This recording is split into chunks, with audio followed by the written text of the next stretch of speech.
Welcome to the Orange Cactus Coffee Podcast with Mike Kincaid and Jake Goebel. Join them as they experience specialty coffee and document their journey. These friends explore roasts and roasting methods, brewing equipment and techniques, and review the cafes they visit along the way. Thanks, Brioni, and thank you for joining us for episode 102 of the Orange Cactus Coffee Podcast, where Mike and I talk about the death of pour-overs. Is that really a thing? We talk about podcasting and just the coffee business in general. I think it's a good one. I hope you enjoy it. Let's go ahead and jump right in. All right, welcome to the Orange Cactus Coffee Podcast. I am Jake Goebel. With me here in the studio is the Mike Kincaid. And when I say studio, I use that term very, very loosely. It's kind of a room with a table in it with some lights and a camera. And you can always watch our podcast on YouTube as well. If you are listening and you didn't know that you could actually see what we look like, you may be disappointed, but it's available. It's available for you. Are you live streaming? What are we doing? Are you on Instagram? Mike he's got a couple cameras set up on me. Oh, is this where are you at? Are you on Insta? No, okay. So we have an Instagram page, we have a YouTube page, we have a Facebook page, we have all kinds of different pages and things, and we try to be everywhere all at the same time while podcasting once a week, and then every once in a while we do a Daily Ristretto here and there. Now, those Daily Ristrettos I normally just do on my own. Mike has joined me for a few of them, but some of you want to know a couple things. One, you want to know what Mike's thoughts on the Daily Ristretto topics are, and we'll get into that in a second, especially this topic of pour-overs. Are pour-overs dead? We're going to answer that. You're going to get Mike's take on it. You know my take. If you've listened to the Daily Ristretto, no. And then secondly, the other thing is, and maybe we'll start here. Why don't you guys have more guests on? And it's something that we've been trying to do. And I just wanted to clear up, I think, a misconception that we don't want guests, or that it's just Mike and I and nobody else. You know, like Mike and I want to sit, we want to talk coffee, and we don't want anybody else on. In fact, that's probably not the best way to start a podcast anyways, or do a podcast. That's not, if you're going to start a podcast, this is the kind of the blueprint for you, right? You get interviewers, or you interviewees. So I would interview someone, and then after that interview, I would send them like, hey, please reach out to your audience and let them know that you are going to be on this podcast. Here's the date, here's the time, so that they can listen. And my goal in that is to try and get, or siphon is the word that they use in the podcasting how-to guides, siphon some of that audience over to your own. So maybe somebody, like, let's say I'm interviewing Mike. Mike has some fans, and maybe they like the interview, they like the podcast, and then they'll listen some more. And then you do this over and over and over and over and over again, and that's the way to build your podcast. Well, we haven't done that. And it's not that we're opposed to having interviewees. It's just, it's kind of a lot of work to schedule our own time together. And then we have to schedule another person. And then I needed a new mixer.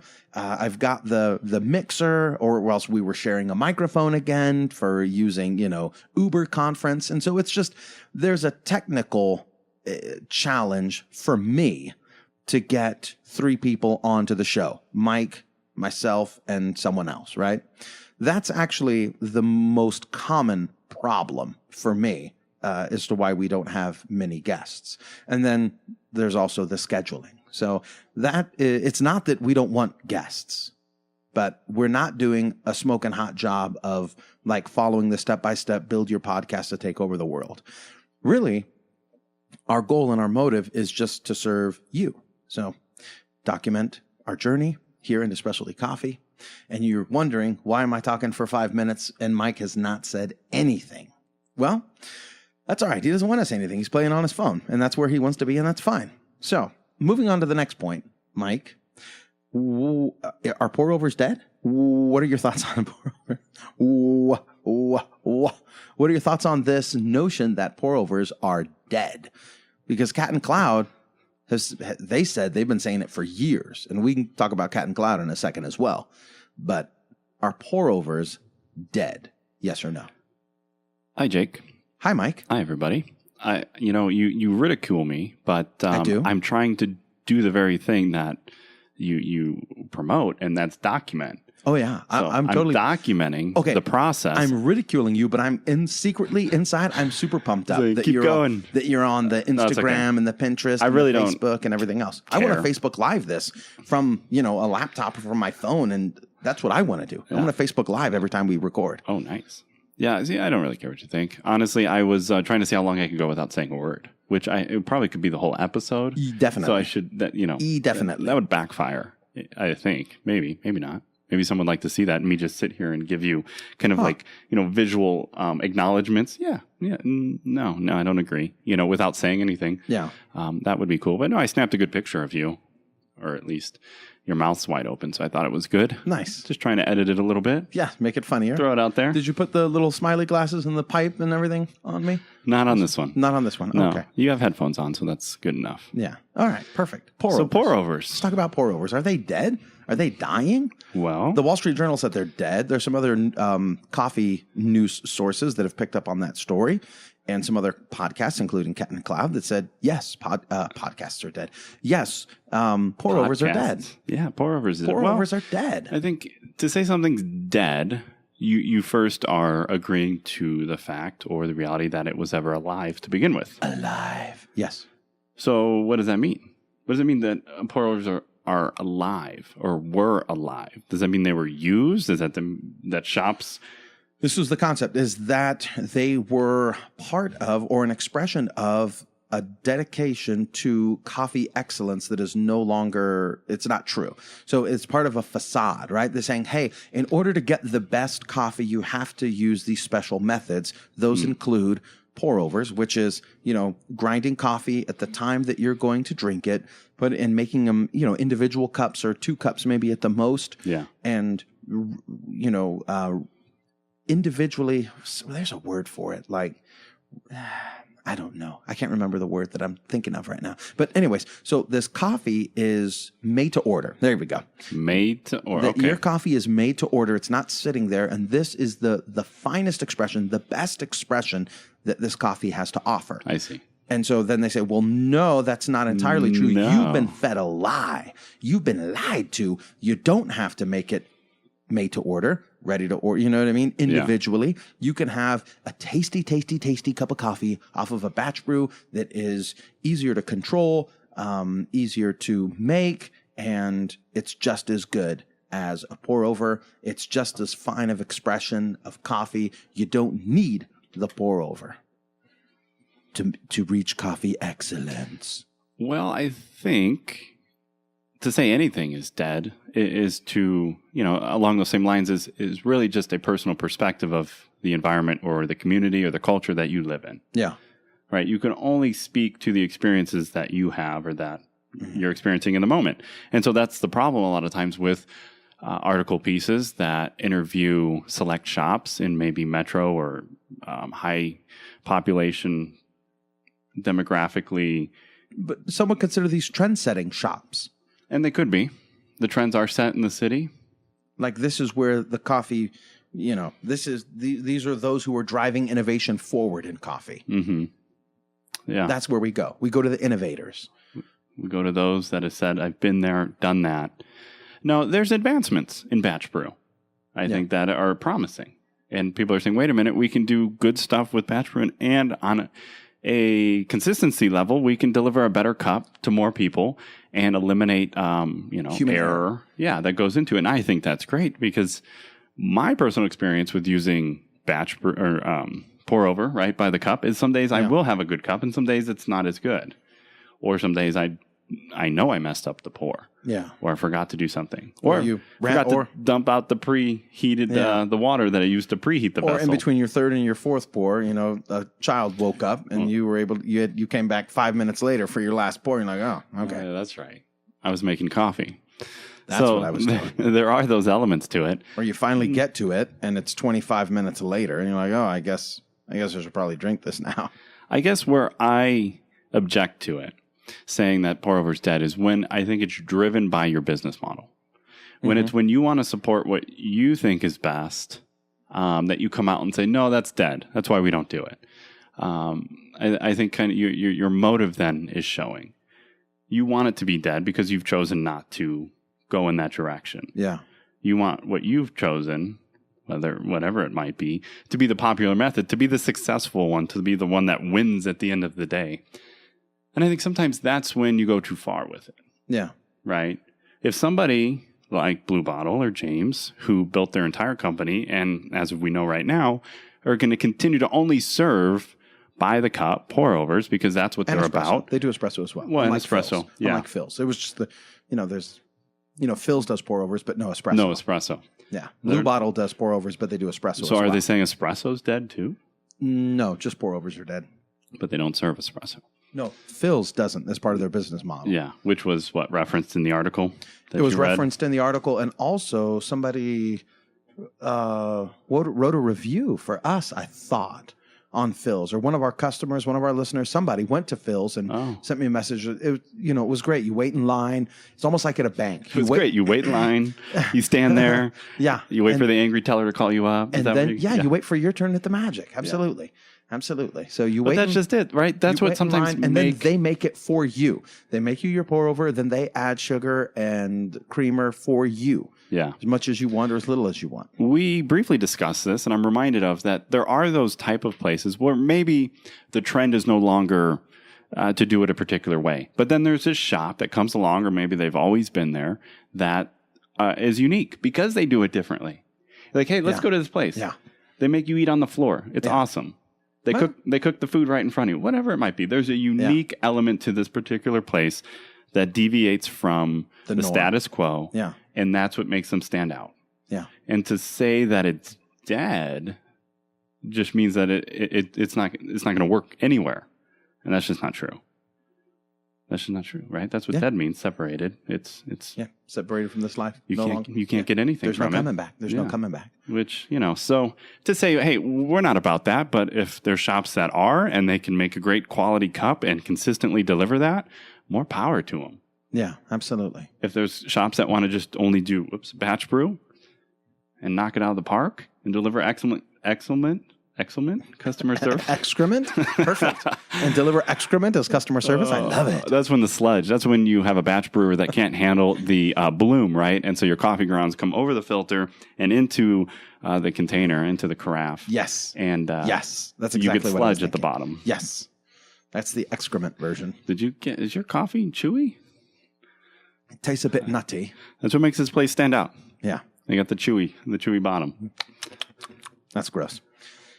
That's gross. So no, I don't think it's dead. I think, like you've said in your DRs, and despite what you say, I do listen occasionally. There's a big demographic that's never experienced it, never got to enjoy. Oh, you can make coffee. That trend is over before it reached Oklahoma. To say something's dead. Oklahoma's an example. Sorry for those of you doing pour overs out in Oklahoma. I'm sorry. I was wrong. That's good. That's good. Just throw everyone in a basket. Yeah, lump them all together. Yeah, there you go. Good job, Jake. Thank you. Killed that. Thank you. But to say that it's dead, it means it was alive. And if people have never experienced it, then it's never been alive to them. Mm-hmm. I think it's just full circle. It's just that there's a trend, right? They're saying that in our area, in our experience, there was a big push towards pour over as being a premier way of delivering it, as you're not serving coffee unless you're doing it in a pour over. And then, you kind of want to fight against this religious system, as an example, that's coming into place, and you run the other way, and you kind of set up your own principles and standards that create a counterculture that's equally as religious. That's very interesting, because I recently listened to the Cat and Cloud podcast, and they were talking about beans, and Jared was very passionate about the fact that, you can pre-grind your beans. It's not going to hurt them. You can drink your beans, 3 weeks later. Yeah. And tastes the same. And they were very dogmatic about the fact that that's not a dogma that you need to adhere to. But then at the same time, they were pretty dogmatic about the fact that you shouldn't drink it before, 2 or 3 days off of the roast. Like, you shouldn't drink it same day. Yeah. You got to wait. And I just thought it was very ironic that they were talking about, well, there's this given standard in the industry, this sacred cow that you need to slaughter. But hey, let me set up this other sacred cow for you. Yeah. Which is that, you can't drink it 2-3 days off roast. Yeah. And we drink coffee 1 day off roast. We drink it same day. Sometimes we don't even let it finish cooling. No, you just throw it in there, grind it, and drink it. Yeah. And sometimes we drink it months later because, you forget a little bit of bean. Bag. Yeah, a little bit of bag in there. You pull it out. And you know what I drank recently? Tell everybody. This week. Manny. Do you remember Manny sent us a naturally processed bean? Yeah, in October. Yeah. Well, I found it. From October? Yeah. Okay. There was a little bit left. I thought I drank it all. I didn't. And there was, I don't know, I don't know how many grams I had, but definitely enough for, 2 shots of espresso. Okay. And April was like, this is my wife, sorry. She was like, wow, that's a lot of blueberries. And I was like, that's blueberries to the face. And I'm still getting, I still got blueberries here in January. There you go. So I'm not saying that you can't drink it 3 months later. I'm not saying that you can't drink it the day of. I think there's a window of freshness that is best. You know what I mean? That produces a better cup. A better cup. Generally speaking. But at the same time, I want to, when I'm selling coffee, let the consumer make that decision. Mm-hmm. Like, I want to get you your coffee as quickly as possible so that you can decide when you want to drink it. Well, here's the thing. I agree 100% with that. If there is a point, though, and I think that most in specialty coffee would say, okay, 4 weeks is pushing it. I've had stellar coffee. That coffee's But dead. as a general rule, I wouldn't go out past 4 weeks. Yeah. So if you're saying that there is kind of a cutoff, maybe that's 5 weeks for you, whatever. There's a point, though, when you would say, okay, that's a little far. If you're not giving that consumer or your customer or potential customer the opportunity to have as much time as others, because you're saying, well, my 2-week-old coffee, it's still good. You're still going to have a great cup. Ship it. Bought it, right? Ship it. Now I got it. It's 2 weeks off roast. And you're saying, well, for me, the threshold's 5 weeks. You're giving them 3 weeks. Yeah. You're giving them 3 weeks. Now you turn around and you have a fresh roast, and it just so happens in your cycle that you're like, oh, this customer's getting it 2 days off roast. Just how it happened. You're giving that customer now 5-6 weeks. Yeah. And so is that fair? Is that fair to give one customer more time just because it so happened that they ordered in the right time frame? Because it's convenient from my side. Or they came into the shop or whatever it might be. And then you have other customers that you say, well, it's still good, but they have less time to enjoy it. Well, I'd say there's a balance there, and it's tough because get orders online, and then we roast and send them out. We don't have a cafe that we are trying to anticipate demand, roast for, and then have available. It's a tough question that we don't necessarily have an answer to. I think, and I think some of it just comes down to this view of what's best for me as the business instead of what's best for the consumer here. And I know, and I'm getting crazy here. Permission to get crazy. Okay. You live in crazy so town. You want to buy a $120,000 roaster that roasts a whole lot of coffee, and you have to operate that way. You have to have a single roasting operation. You know what I mean? You have to. That's the model that you've set up. But if each cafe that you had, or each cafe that you run had a bullet in it, and you have a roaster that's trained to run the right profiles, right? For the consumers, for the coffee, for their roast the stuff that they need for that cafe. Mm-hmm. You know what I mean? You can be a little more like, okay, I need to roast a little bit tonight. Different model. It's a different model. And I think it's better for the consumer. I think it's better for the employees. And I know that might be sacrilegious, and I don't know yet. We'll see. But you give employees more things to do as well. Like if I'm working at a cafe and you have 7 cafes around the city, but you have one centralized roastery. Mm-hmm. Now I have to be able to either work at the cafe or try and get over to the roaster. You know what I mean? But if I'm working at the cafe and I've got a little roaster in there, I can roast there. I can do everything there. I could do marketing for that cafe. I can be on bar at that cafe. I can do customer service at that cafe. I can clean toilets at that cafe. I can roast coffee at that cafe. Hopefully we're washing our hands in between those various tasks. But I think it's just, it produces a better employee experience as well, because there's more things for you to do. Yeah. And right here, right That's now. a thought. Sure. Like, you don't have to drive to our centralized roastery. Yeah. You can do it right here. Now, I think the challenge that brings up is consistency, right? And quality control across locations. Like, well, old Tommy at that one, he's not doing as good a job. Billy over here is doing a better job. Yeah. So I don't know, but I'm just thinking that it seems to be a way of thinking that says, hey, this is best for me in my business, not necessarily best for my customers and my employees. Yeah, I think it's a good perspective to keep in mind. I do think you could have, depending on how spread out you are, a central location. You could have a central roastery, right, that you operate. But I think there's different ways. You could say, well, we roast on, Sunday, and that gives us enough to get through the next 2 weeks. Or you could say, well, we're going to do smaller batches, and it's just going to be part of our business model that we roast more often and less amounts. Yeah. But some would say, well, it's a better use of your time just to have a roasting day.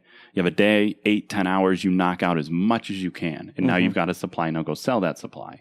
And I think that's when you run those risks of how long can we make that stretch? Because I don't want to have to get back in the roast, room until I absolutely need to. Yeah. Or you just incorporate it, hey, we roast these days, and it usually is just about enough to get us through the next couple days until the next roast session. So there's different approaches. I think there's the batch, and that's more efficient from a business perspective. Get the product in. Okay, we're good. We're set for 2 weeks. Push the product out. Get more product in. Push it out. Instead of that, getting the product in, roasting the product just becomes part of, almost a daily, every 3 days, you're roasting. You have a dedicated roasting team, and you could still substitute and have those positions available. Maybe that's how, if you're roasting more frequently, instead of burning out one roaster, you train up 2-3 roasters that all participate from different shops. Yeah. And I like that too. You know what I'm saying? Like, hey, Wednesday's my day. I roast for the next, 3-4 days. And then downtown takes the next 3-4 days. And then, whatever. Now, to switch it on you and drop the scale a little bit, what about for the cats that are out there looking to go to farmers markets? I don't know. Our local farmers market hit me up with a survey. They said, hey, because they're farmers, they're dying. Hey. I said that last time. They're dying. Nobody's going. Why? Nobody's going. Nobody's going. They've got these, they wouldn't return emails about, about, hey, will you accept roasted coffee? You know what I mean? They're just very, I don't know, blasé. It was weird. It was weird. The interaction with them was weird. And then I show up in person and I try to talk to them. They weren't very excited about you coming in. They weren't excited about anything. Or even learning about what you are first. Nothing. Yeah. So they sent out a survey, and I answered the survey, and maybe they'll change in the future. But I think a big business or a big element to a business model for roasters starting or coffee shops starting is they want to go to farmers markets, right? I mean, that's where James Freeman, did I get the James right? From Blue Bottle started. Hoffman is Jim 7. You got it right. Freeman is Blue Bottle. Yeah. Okay. Just say James from Blue Bottle. James from Blue Bottle. That's how he started, right? He started selling roasted coffee at a farmer's market and then ended up getting an espresso stand. Yeah. And just went from there. And I think a lot of places have started. A lot of places start there. And we looked into it. So and then the question comes, how much do you try to roast? I mean, if you're buying a 60-pound bag from Cafe Imports, do you roast 10 pounds of it and then go to the farmer's market? Do you roast all of it and just say, hey, I got to go sell this? Yeah. I mean, that's one way to do it. And if I don't sell it all at the farmer's market, then I'm going to go door to door. Hi, this is Jake from Orange Cactus. Would you like to buy some coffee? Half price. Half price. Yeah. What do you do? It's a balance. Well, I think you just got to you got to start somewhere and you got to try and you got to adjust. You go, okay, we got way too much. We need roast less. But I think when you're first starting, I would hate to not have enough. Yeah. I think, if you have a bigger demand than you anticipate, I'd rather have leftover and have a little loss than turn people away. Than say, I'm sorry, we've run out. Yeah. But that's just me, and I know you can't control all that. I think it's cool if you run out. You're like, wow, I did not expect that. That would be great too. But then you're probably kicking yourself for not doing more. Then next time you learn and you adjust. And everyone's market's different. And I think everyone has to decide what's best for them and their customers. But that's what this conversation's about. What are we like? And what are you doing out there? I don't know. You know what I mean? This is one other thing that I'm thinking, which is I see these farmers markets advertised down in Phoenix. Mm-hmm. And I'm wondering whether we should go drive an hour and a half. To do what? To set up at a farmer's market. I have no desire to do that. Why not? Why don't you have a desire to get down to Phoenix and set up a farmer's market and sell coffee? I don't. Why not? Because Why I not? think that's the a good impact conversation. is very good conversation. For me, the impact is very minimal. And it's not my community. Do you feel like you should? No. Do you feel any if pressure whatsoever? If I live down there, maybe. Do you want to expand down to Phoenix? At some point, but only once we've dominated our local market. To me, that's it. We're either online, which we are exclusively now, so we can reach. It's exclusive. Right, that's the only way we sell. Deal. Well, you could order local. Well, that's not true. You can walk up to me on the street and be like, yo, you got any of that SAG life going? And slip me a 20 and then let's get you one Columbia on this side. What on this side? To me, it's like trying to get your neighbor's house in order before you even get your own. Yeah. Like going down to Phoenix, it's just such a big leap that I don't think we could build the relationship. That's why you do local, right? You do local to build local relationships. You're thinking, let me see if I can. It's almost like, well, you just want to go down to Phoenix to sell coffee, make money, as opposed to serve your community, delight and inspire people. Because you can't really do that from so far away. You just show up on the weekends. But maybe local, you can do it better?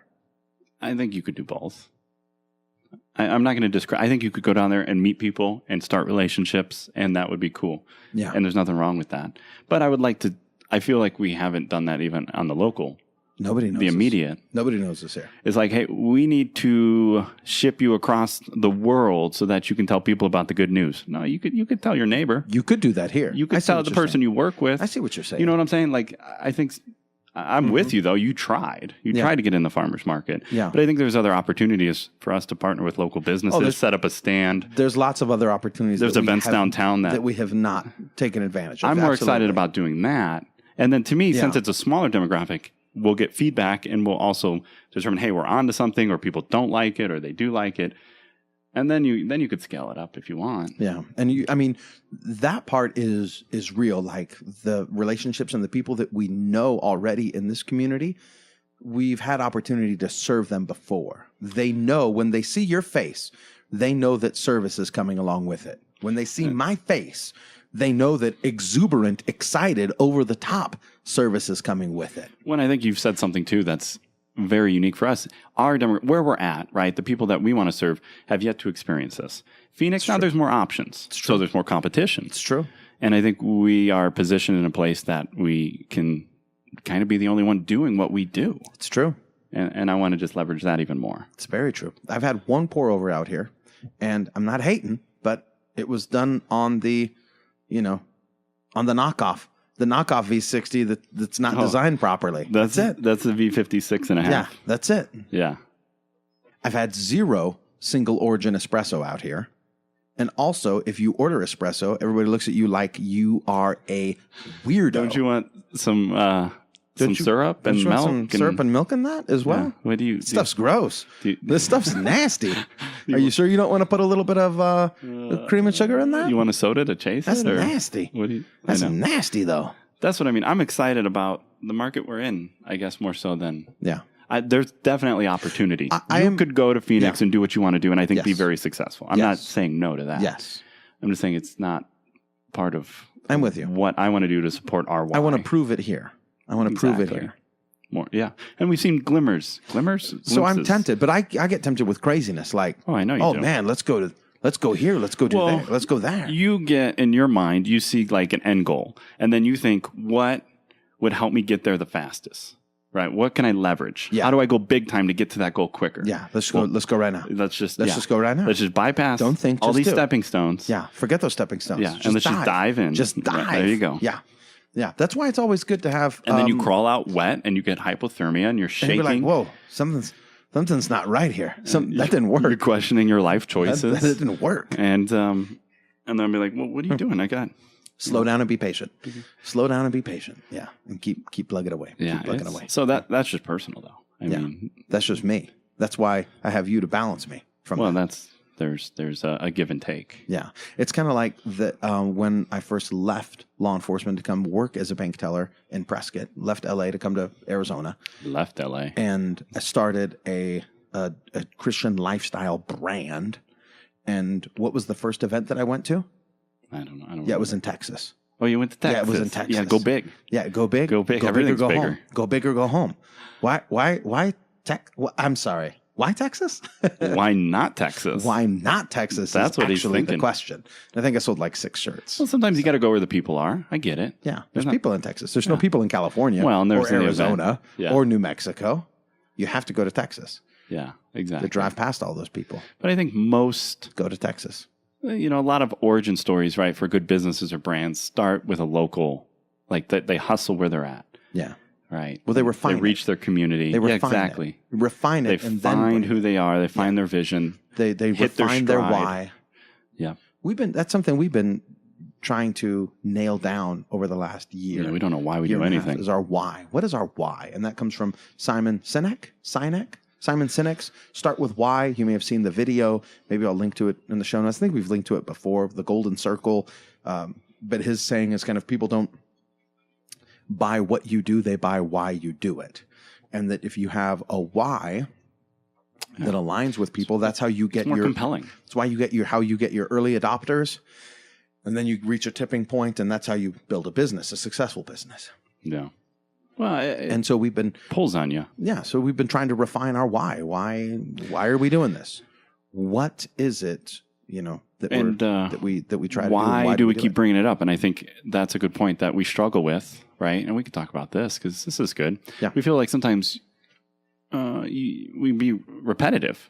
We say the same thing, and then questioning yourself over and again and re-questioning why are we doing this? Like, well, you already talked about that. Just figure it out and move on. Move on. Well, I think that's where sometimes the problem lies is you get to a point where you feel like you've nailed it, and then you either, make some advancements, time goes by, and either you forget and get off course, or maybe it's changed.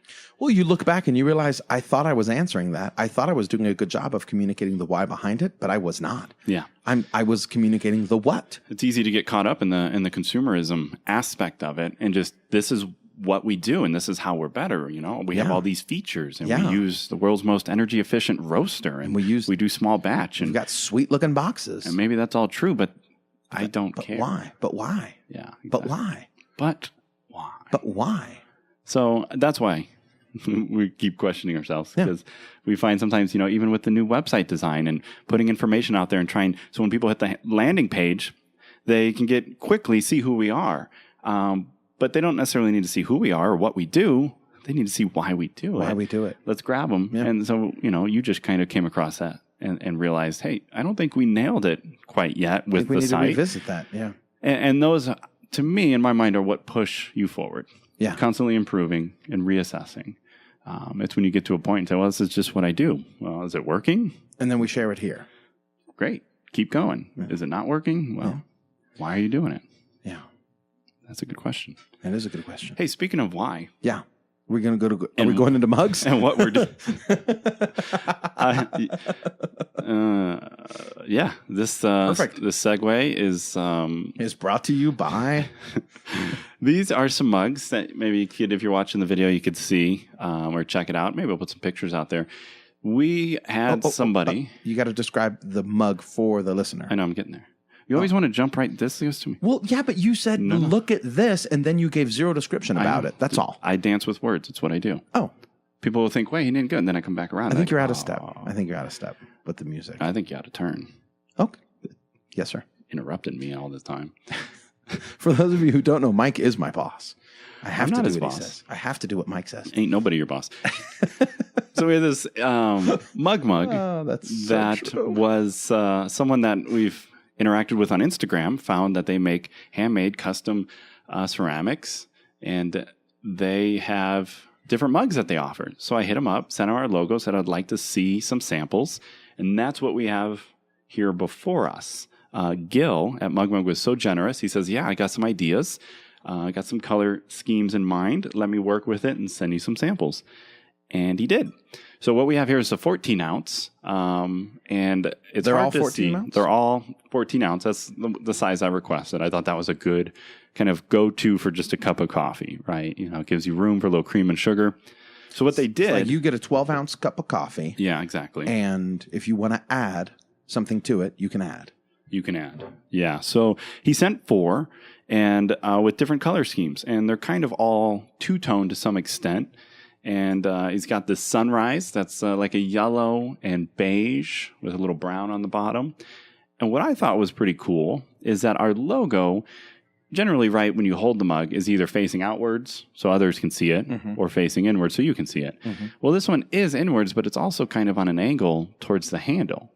And it's designed almost in this respect, I think, as you hold it on an angle to leverage it this way more so than this way. Yeah. You can see the logo. Every time you grab it, you see it. It's subtle. Yeah. It's subtle, and it's not too bold, which I actually thought was kind of neat. And so then he's got some other combinations. We got like a black and a gray, a two-tone gray, and then a white and a gray, all with varying size of cacti next to the handle. Yeah. So what do you think of them, Jake? Well, you haven't used them, but what do you think of the design? So there's also the handle itself. At the very top of the handle where it meets the rim, There's kind some of the functional mouth, features. there's a little bit of a ridge or a little ledge that you can put your thumb against, and it will helps you, keep it steady.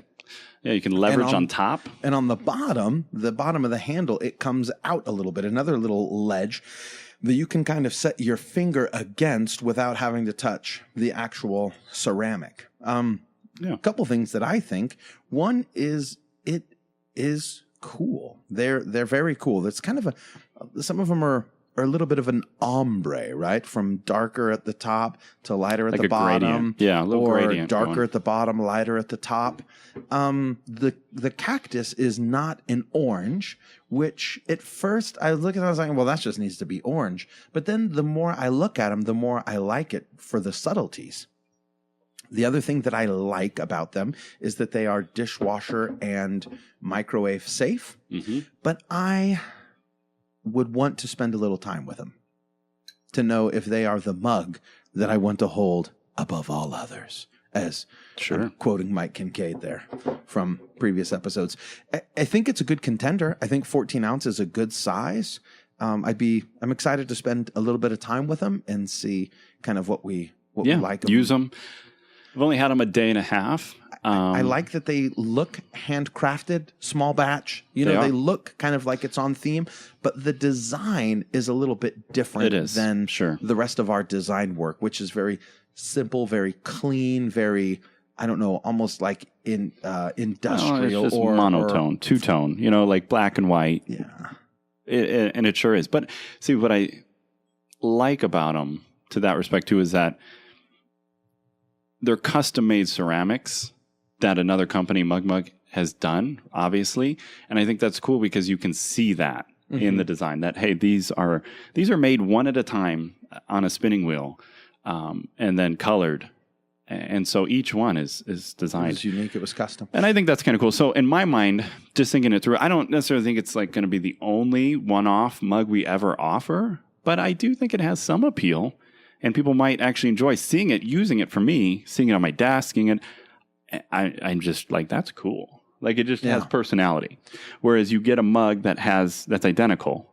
Like if we got something mass produced. A white mug with the orange logo on it. Yeah. I just didn't have a good feeling about that. And Printful makes those. You know, they do. Where we could throw a mug out there with our logo on it. Just throw it up and try to ask people to buy it. But it doesn't, it's not me, I guess this is a little more me, but I'd like to see.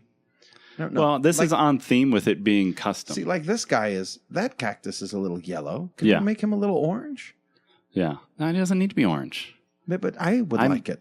I would like it orange. Yeah, I don't think it can be orange. But we'll find out. Because I kind of asked. I gave him some colors. And I said if the cactus can be orange, that'd be great. But I said we fully are given over to your creative process on what is available. Because I'm sure there's limitations. I don't know what they are, but my daughter liked that one the most. She thought it was cool how the cactus was smaller and somewhat elevated. Yeah. And to me, maybe that's even what's cool about them. Cactus rising. Is that they're different. The cactus rising. And maybe it doesn't matter. Is that one smaller? It's slightly. Slightly smaller. This one is too. Well, the other thing that I liked, getting into kind of drinks, right, for alcohol, is there's different size openings. Mm-hmm. And a lot of that, for wine specifically, is you have some that also allow your nose to join the party when taking a sip. Yes. And I think that's what's cool about these. Get your nose in the party. They're wide enough that you can just get it all up in there. Yeah. Get your palate and your nasal cavity full of that specialty coffee goodness. What I'm a little concerned about, and that's why I want to spend some time with it, is that there's some you can feel on the inside. There's some, some little ridges and things like that. I want to know how it's going to feel with a spoon, stirring in there. With a spoon? Big on feel. I'm big on weird. Feel. I'll have to admit that's a new one for me. But I like them. I'm excited to see what's up with them. We'll put some pictures out there. See what you guys think. Yeah. So we thank you, Gil. Thank you, Mug. We will be in contact and appreciate the excellent service. I was just excited. We chatted a little bit. They roast their own coffee. They said, hey, we do small batch. Coffee is a big part of our lives. We are, pottery is what we do, but coffee is what drives us. How we do it. Yeah, exactly. Like, that sounds Coffee perfect. Is how we do it. Let's see what we can do together. Yeah. So, and that's part of what excites me too, is also working with another smaller business. Yeah. That makes one-off small batch custom items for other businesses and is committed to the quality work. Now, would you put these in the cafe? Would you serve all of them different? Yeah, I think it could be. It would change the theme a little bit, or you could just sell them, or you could use them for one particular offering if you wanted to. I think what's neat about it is, even though there's part of me that wants to stay on theme, stay clean, we don't have all the mugs are the same color, everything's this, I don't know, there's a little bit of life in these, and they have a little bit of personality. And it reminds me of the story that Mr. Freeman from Blue Bottle said when you go right to one of his favorite coffee houses in Japan, before they pour it, they look at a wall of mugs, and they're all different. And they're looking at one that's you. They're almost like not that he knows that's what he was doing, but the barista would stare at the wall looking like, which one am I going to use for the gentleman here today? And they would first kind of analyze it. And he said it was a process, even just picking out the right mug for this customer. Yeah. And then he would grab it, So there's elements of that kind of make it personal. That's kind of cool. And it stands out a little bit more. So I don't know. It's pushing me in a direction. Could I get my coffee so I can go to work, please? It's pushing me. Yeah, here's a paper cup that's non-recyclable. Enjoy. I don't like that. So I don't know. It's pushing me in a direction that I'm not initially, I think we were going to go in, but I'm considering it. Well, we don't have to make that decision today. Well, does it have to be our only? Do we have to only ever offer one mug? I was thinking about that. I don't know. Or could these be limited one-offs? I don't know. I have to tell you that. Oh, you got to go? Press recently did a mug redesign. Did we talk about that on here? I don't think so. So I went down and... you went down? I went down to Press in Scottsdale, and I was looking at the mugs that they're using, and they are by Not Neutral. Oh, okay. And these are new mugs. It's a new... It's a new. Newish. The new. And they are the Linos. Yeah, I remember seeing that now. And I really, really liked them. I really liked how clean they were. I liked the way they felt in the hand. But here's the thing. I liked the for espresso, for not espresso, espresso-based beverages. Like it came out for like the mocha came out with it on the saucer. I thought that was very cool. I also had espresso in it. Like I had a shot of espresso. I think I had that a couple times. But when I look at the shots of espresso, I liked drinking it out of the decent double-walled glass more. Like regular espresso, just shots of espresso, a double. Yeah. I like being able to look at it. But then when it comes to mochas or lattes, I like them in a mug, a porcelain mug. And cortados I like, of course, in the cortado mug, the Libby mug there, the Gibraltar glass, right? Feels so right. it just feels right. Yeah. So I think there can be, this feels right for this feels right for that. Absolutely. Tim Wendelbaugh would agree. Yeah, Tim does. Different drink. They different also cups have for different drinks. smoked colors. Let me show you this. They've got a cortado mug that is smoked. That's cool. Instead of clear. I like that. But anyhow, they upgraded their porcelain, and I thought it was very cool. And it's the not neutral lino. Yeah. I like that. Well, I think there's different requirements for a shop mug to some extent. I think durability is a big factor. Ooh, they also have a pour-over device. You know what I mean? The lino. Lino has a pour-over. Look at that. The dripper. Yeah, was it $100? 68, I think. I need another. You need it. $68 dripper. Perfect. But add to the collection. I think you can go with the Yama that's under the table. The $120 dripper that sits under the table here and does not get used. Yes, that guy.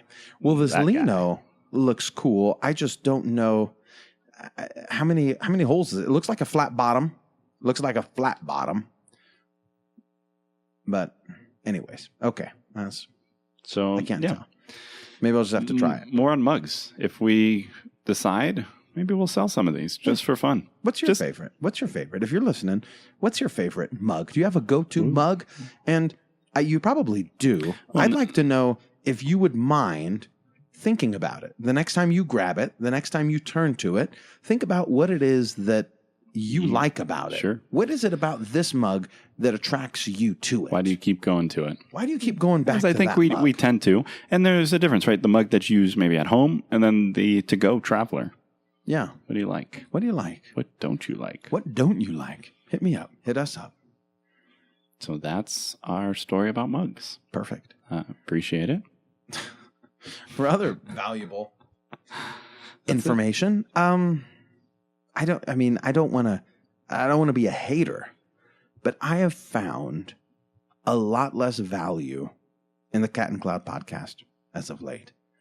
It's actually been pretty disappointing and discouraging to listen to the show. And I've just been like, I'm not getting as much value as, I have in times past. And I unsubscribed. I unsubscribed. And I'm not, you do you, but I just, in times past, we've recommended it.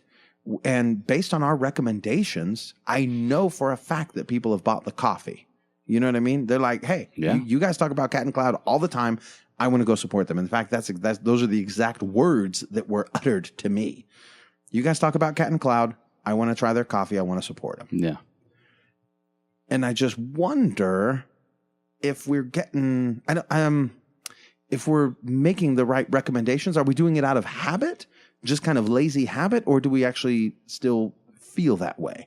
And as of late, I've really been getting a lot more value out of the Keys to the Shop podcast than the Cat and Cloud podcast. Mm-hmm. Yeah, fair statement. I think Chris just is doing a better job of adding value and helping the coffee community, people new, people experienced.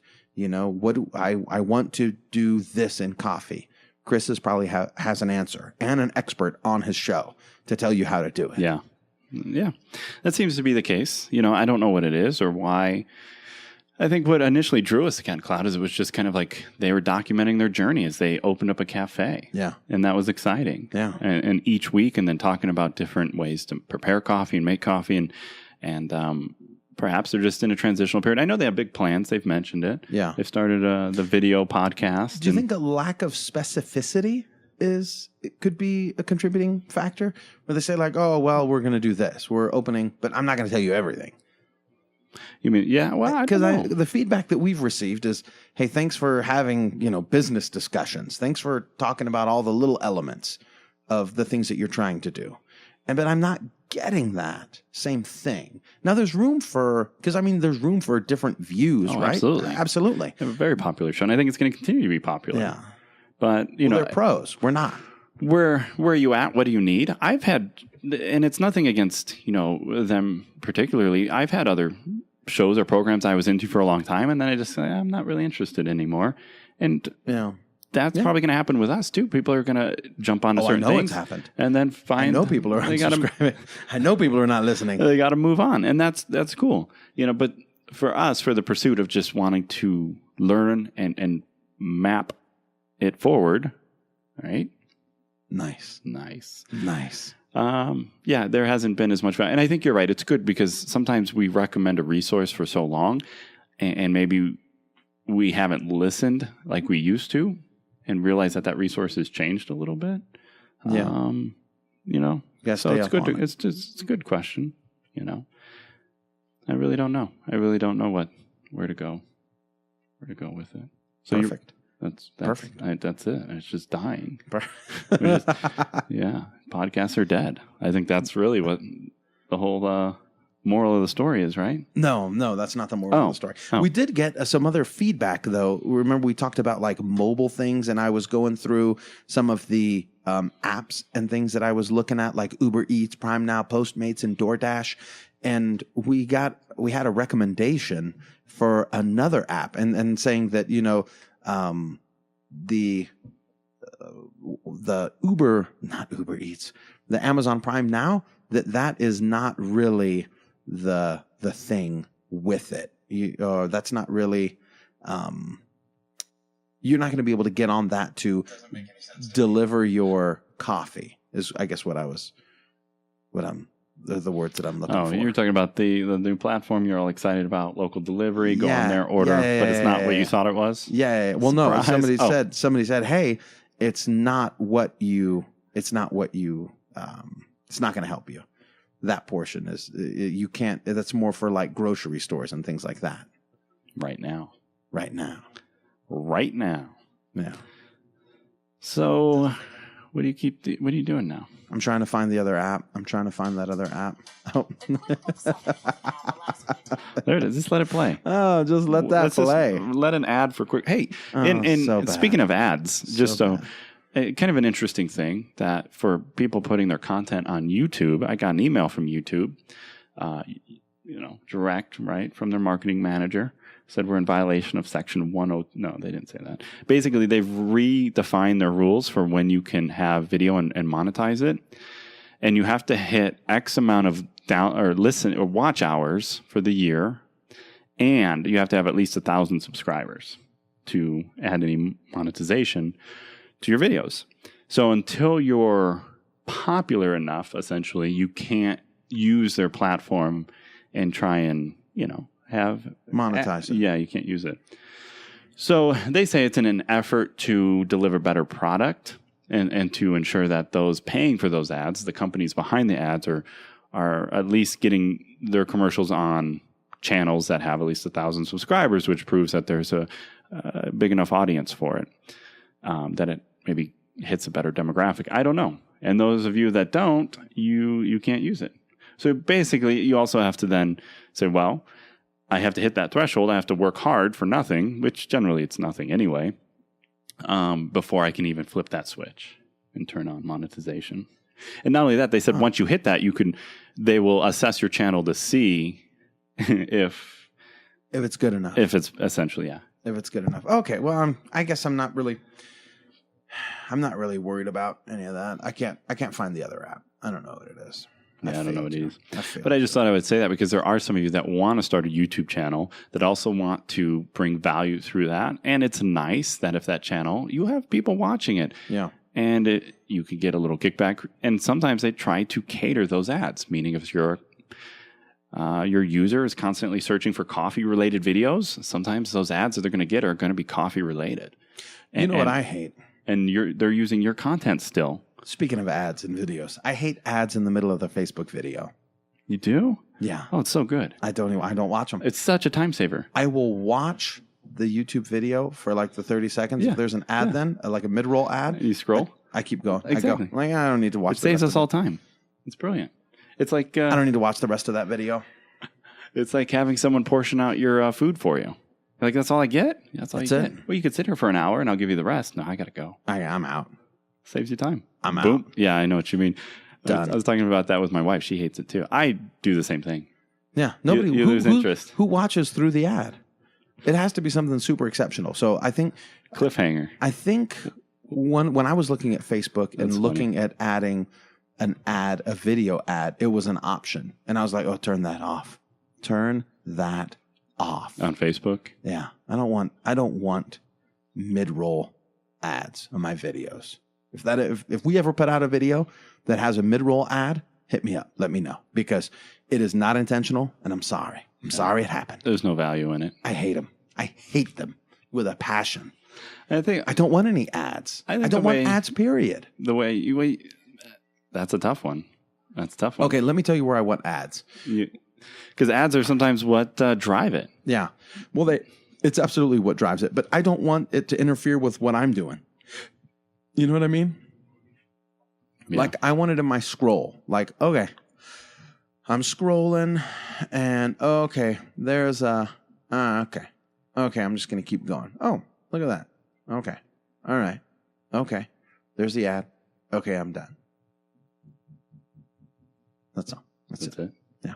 Yeah. That's it. I don't want it in my video. Like, if I click on the video, done well. If I click on the video, I don't want your ad.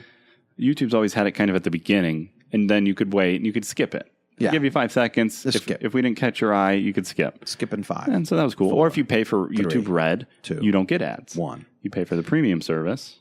I paid for YouTube TV. Actually, I didn't. I did the free for 6 days and then canceled it. And then canceled it? Yeah. It wasn't worth it. I wasn't watching it. And then it stopped slinging. It stopped slinging from my phone to the TV.